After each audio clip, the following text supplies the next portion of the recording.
ज्ञानवृक्ष TV में आप सभी का स्वागत है। आज आप सुनेंगे राहु ग्रह मंत्र। राहु ग्रह दशा से आप कैसे बचें, सभी कुछ इस वीडियो में आपको मिलेगा। राहु और केतु को एक छाया ग्रह माना गया है और प्रत्येक व्यक्ति की कुंडली में इनका प्रभाव भी अत्यंत प्रभावशाली होता है।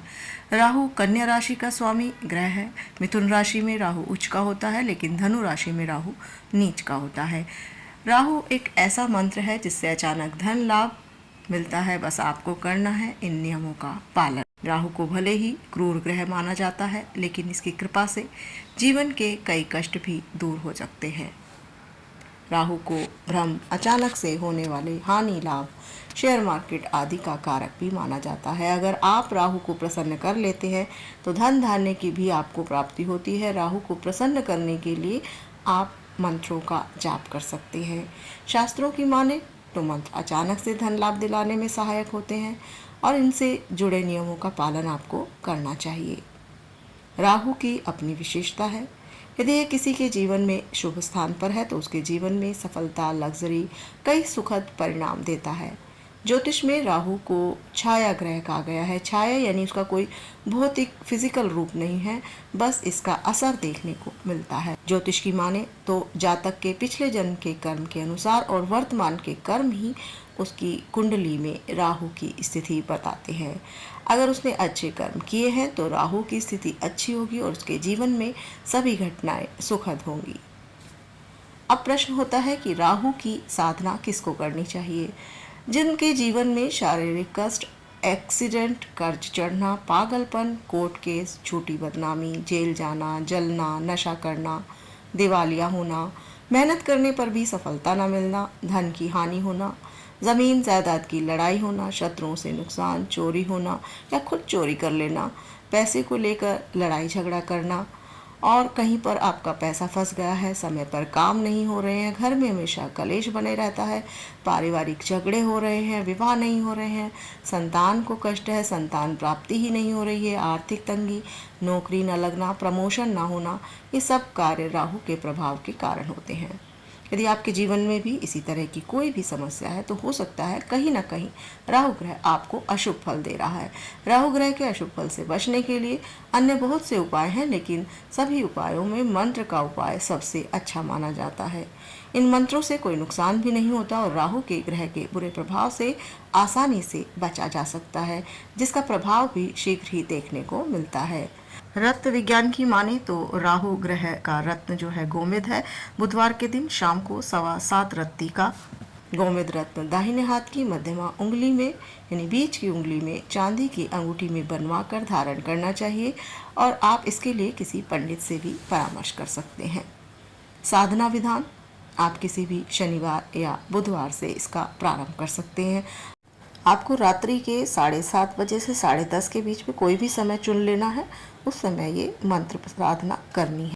राहु की साधना को करने के लिए पवित्र होकर नीले रंग के वस्त्र धारण कर लें। आपको नैऋत्य दिशा यानी दक्षिण और पश्चिम की दिशा के बीच की दिशा को चुनकर बैठना है, पूजा करनी है। सामने जो है चौकी पर एक नीले रंग का कपड़ा बिछा लें और उस पर शिव जी की कोई मूर्ति या चित्र स्थापित कर लें और मन ही मन शिव जी से साधना में सफलता के लिए आशीर्वाद मांगे। शिव जी के चित्र के सामने एक थाली रख लें। उस थाली में आपको काजल से बीच में यू बना लें और उस यू के बीच में साबुत काली उड़द की दाल भर दें। उसके ऊपर प्राण प्रतिष्ठा युक्त राहु यंत्र को स्थापित कर दें। यंत्र के सामने शुद्ध तेल का दीपक जला लें। पूजा करके दाहिने हाथ में जल लेकर विनियोग करें। विनियोग आप इस प्रकार करेंगे। ओम अस्य श्री राहु मंत्रस्य ब्रह्मा ऋषि पंक्ति छंदः राहुदेवता राम बीजम देशः शक्ति श्री राहु प्रीत्यर्थे जपे विनियोगः। अब विनियोग के बाद गुरु का ध्यान करें। बोले वंदे राहुम धूम्रम वर्णम अर्धकायम कृतांजलिम विकृतास्यम रक्तम नेत्रम ध्रुमलंकारम मनवहम। अब ध्यान के बाद एक बार फिर से राहु यंत्र का पूजन करें और एक रुद्राक्ष की माला से गायत्री मंत्र की यानी राहु सात्विक मंत्र की जाप करें। राहु गायत्री मंत्र इस प्रकार से है। ओम शिरो रूपाय विद्महे अमृतशाय धीमहि तन्नो राहु प्रचोदयात्। ओम शिरोरूपाय विद्महे अमृतशाय धीमहि तन्नो राहु प्रचोदयात्। ओम शिरोरूपाय विद्महे अमृतशाय धीमहि तन्नो राहु प्रचोदयात्। ओम शिरोरूपाय विद्महे अमृतशाय धीमहि तन्नो राहु प्रचोदयात्। ओम शिरोरूपाय विद्महे अमृतशाय धीमहि तन्नो राहु प्रचोदयात्। ओम शिरोरूपाय विद्महे अमृतशाय धीमहि तन्नो राहु प्रचोदयात्। ओम शिरोरूपाय विद्महे अमृतशाय धीमहि तन्नो राहु प्रचोदयात्। ओम शिरोरूपाय विद्महे अमृतशाय धीमहि तन्नो राहु प्रचोदयात्। ओम शिरोरूपाय विद्महे अमृतशाय धीमहि तन्नो राहु प्रचोदयात्। ओम शिरोरूपाय विद्महे अमृतशाय धीमहि तन्नो राहु प्रचोदयात्। यहाँ मैंने 11 मंत्र के जाप किया है। आप इसको एक पूरी माला का जाप करें। गायत्री मंत्र के बाद आपको राहु सात्विक मंत्र की एक माला का जाप करना है। ओम राम राहवे नमः। ओम राम राहवे नमः। ओम राम राहवे नमः। ओम राम राहवे नमः। ओम राम राहवे नमः। ओम राम राहवे नमः। ओम राम राहवे नमः। ओम राम राहवे नमः। ओम राम राहवे नमः। ओम राम राहवे नमः। ओम राम राहवे नमः। ओम राम राहवे नमः। यह मैंने फिर से 11 मंत्र का जाप किया है। आपको एक पूरी माला का जाप कर लेना है। इसके बाद आपको राहु तांत्रिक मंत्र की एक माला का जाप करना है। मंत्र इस प्रकार से है। ओम भ्राम ह्रीं भ्रौं सः राहवे नमः।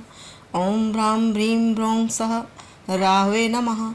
ओम भ्राम ह्रीं भ्रौं सः राहवे नमः। ओम भ्राम ह्रीं भ्रौं सः राहवे नमः। ओम भ्राम ह्रीं भ्रौं सः राहवे नमः। ओम भ्राम ह्रीं भ्रौं सः राहवे नमः। ओम भ्राम ह्रीं भ्रौं सः राहवे नमः। ओम भ्राम ह्रीं भ्रौं सः राहवे नमः। ओम भ्राम ह्रीं भ्रौं सः राहवे नमः। ओम भ्राम ह्रीं भ्रौं सः राहवे नमः। ओम भ्राम ह्रीं भ्रौं सः राहवे नमः। मंत्र आपको इसलिए सुनाए जा रहे हैं ताकि आप मंत्रों का उच्चारण सही प्रकार से कर सकें, या आप इसको लगा के सुन सकते हैं, साथ साथ बोल भी सकते हैं। तीनों मंत्रों की एक एक माला के जाप के बाद आपको राहु स्तोत्र पाठ का जाप करना है। स्तोत्र पाठ इस प्रकार है, आप इसको लगाकर सुन भी सकते हैं। राहुर्दानव मंत्री च सिंहिका चित्त नंदनः अर्धकायः सदा क्रोधी चंद्रादित्य विमर्दनः रौद्ररुद्र प्रियो दैत्य सर्वभानुर्भानुर्भीतिदः ग्रहराज सुधापायी राकातिथ्यभिलाषुकः कालदृष्टिः कालरूपः श्रीकण्ठहृदाश्रयः बिन्दुतुदः सहिङ्केयो घोररूपो महाबलः ग्रहपीडाकरोदंष्टौ रक्तनेत्रो महोदरः पञ्चविंशति नामानि स्मृत्वा राहुं सदा नरः या पठेन् महति पीडा तस्य नश्यति केवलम् आरोग्यं पुत्रं तुलां श्रियं धान्यं पशुंस्तथा ददाति राहु तस्मै यः पठेत स्तोत्रं मुमोत्तमं सततं पठते यः तु जीवेत वर्षशतं नरः। इस स्रोत का, राहु स्रोत का भावार्थ भी आप समझें और साथ साथ बोलें भी। राहु दानव के मंत्री हैं, सिंहिका के चित्र को अनंतित करने वाले हैं, आधे शरीर वाले, हमेशा क्रोधी स्वभाव तथा चंद्रमा आदि देवताओं का मर्दन करने वाले हैं। रौद्र रुद्र प्रिय दैत्य स्वरभनु सूर्य को भय प्रदान करने वाले, ग्रहों के राजा, अमृत का पान करने वाले, चांदनी के आतिथ्य की अभिलाषा करने वाले, काल रूपी दृष्टि वाले, काल रूप श्रीकंठ के हृदय का आश्रय लेने वाले, चंद्रमा का भक्षण करने वाले, सिद्धिका के पुत्र, भयानक रूप वाले तथा महाबलशाली हैं। ग्रहों को पीड़ा देने वाले, दंष्ट्रा वाले, लाल नेत्र वाले, विशाल पेट वाले। मनुष्य को इन 25 नामों से राहु का स्मरण करना चाहिए। जो इस स्तोत्र को पढ़ता है उसकी पीड़ा नष्ट हो जाती है, उसे आरोग्य, पुत्र, अतुल लक्ष्मी, धान्य तथा पशु की प्राप्ति होती है। जो मनुष्य निरंतर इस स्तोत्र को पढ़ता है उसे 100 वर्ष की आयु प्राप्त होती है। राहु स्रोत पाठ के बाद राहु मंत्र साधना का समापन होगा। ये साधना 11 दिन की आपको करनी है। पूर्ण आस्था के साथ करें। 11 दिन मंत्रों का जाप करें। नित्य जप करने से पहले एक संक्षिप्त सी पूजा भी कर ले। नित्य जो है आपको 11 दिन आपको इसका जाप करना है और इसका दशांश यानी 10% उसका हवन करें। यानी आप जितना टाइम एक दिन की पूजा में लगाते हैं तो टोटल आपने 11 दिन जितनी पूजा में लगाया है उसका 10वां पार्ट आप हवन का टाइम लगाकर हवन भी करें। और हवन के बाद राहु यंत्र को अपने सिर से उल्टा 7 बार घुमाकर दक्षिण दिशा में किसी निर्जन स्थान पर या पीपल के नीचे रखते हैं। इस तरह से ये साधना राहु मंत्र पूर्ण मानी जाती है और धीरे धीरे राहु ग्रह अपना अनिष्ट प्रभाव देना कम कर देता है और शुभ फल देना प्रारंभ कर देता है। सभी राहु दोष व्यक्ति के जीवन से समाप्त हो जाते हैं। अगर आपको जानकारी पसंद आई है तो कमेंट बॉक्स में जय शिव शंकर अवश्य लिखें। आपका कल्याण होगा। जय श्री शिव शंकर।